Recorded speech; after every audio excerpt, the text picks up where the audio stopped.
What defines a great portable game is a little bit different than just what makes a great game. All the same standards apply, but on top of all that, it has to be as fun to play in short 5-minute bursts as it does for an hour-long binge session. And while there are some great games on portable systems that don't necessarily fit this criteria, it's the ones that do that really set themselves apart as must-have games on the go. So that's why today we're going to talk about the criminally underrated gem for the Game Boy, Catrap. Catrap, known as Pitman in Japan, was developed and published by Asmik for the Game Boy in 1990. The game is a puzzle platformer that has you controlling the cleverly named Catboy and Catgirl through a series of 100 levels, solving puzzles in order to defeat all the monsters in the area and move on to the next stage. Interesting to note is that Pitman was not originally a Game Boy game, but was instead created by Yutaka Isokawa for the Sharp MZ700 home computer. It obviously sported a very different look and has received several other ports and remakes of its own. I highly recommend checking out the rundown of the game's history at Hardcore Gaming 101 by following the link in this video's description. Catrap's appeal comes from how you must think about how to best manipulate your environment to get where you need to be. While the levels in Catrap start off easy enough, the difficulty increases quickly and will often have you scratching your head as you stare at the screen trying to figure out how to accomplish each level's goal. You can't jump, so any pits you need to cross have to be filled in with rocks before you can get to the other side. And as is the case with most block-moving puzzles, it's possible to move things into the wrong place and as a result, make the stage unbeatable. Normally, that would be the cause for endless frustration, right? Well, not in this case. You see, Catrap introduces a time travel mechanic where holding the A button undoes the last few moves you made, and holding B will move you forward in time again. It's a fantastic mechanic that makes the brain-busting puzzles much more accessible, but they do come with a catch. They add to your clear time on each stage, which is essentially your score, so if you want bragging rights, you'll need to work on clearing each stage without mistakes.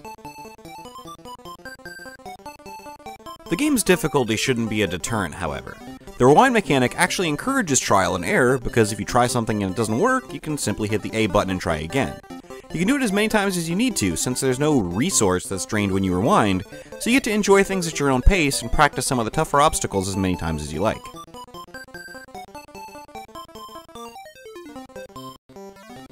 The game features 99 levels that you can play in any order, as well as a special 100th level you can access once you've completed the other 99 by saving your progress with a password.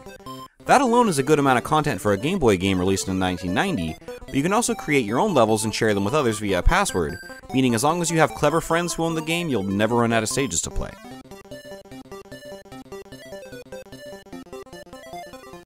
You can choose between Catboy or Catgirl before each stage, although the only difference between them is the music changes depending on who you're playing as.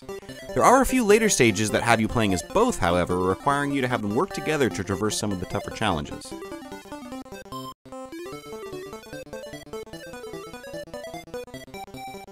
With no jumping mechanics and enemies that don't move, Catrap requires no twitch gaming skills and can be enjoyed by anyone. While this could cause some players who crave white-knuckle action to turn up their noses, it means you can share Catrap with anyone, regardless of their gaming experience, and know that they'll be able to have a good time with it.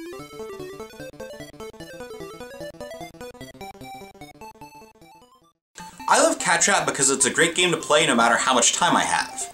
If I just have a few minutes to kill, I can waste some time on some of the earlier levels, or spend a little more time on some of the later levels that have me stumped.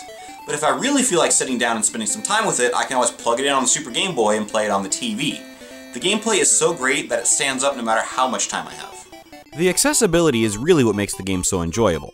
I'm always down for a good puzzle platformer, but the way that Catrap goes out of its way to accommodate you makes it even better than it would have been otherwise. Being able to select any stage at any time is incredibly appreciated and means that you don't need to bother with passwords unless you really care about saving your scores. And hey, while passwords were kind of the bane of portable gamers back in the day because you always needed to have a pen and paper handy, now you can just take a picture of your password and you're good to go. Really, Catrap is just hard to put down once you get going. Sure, you'll tear your hair out trying to figure out some of the tougher puzzles, but the sense of accomplishment that comes with finally cracking a level that stumped you will make you feel like a total genius. It's an incredibly rewarding game to play, and that feeling of a weight lifting off your shoulders when you finally figure out a tough stage can be habit-forming.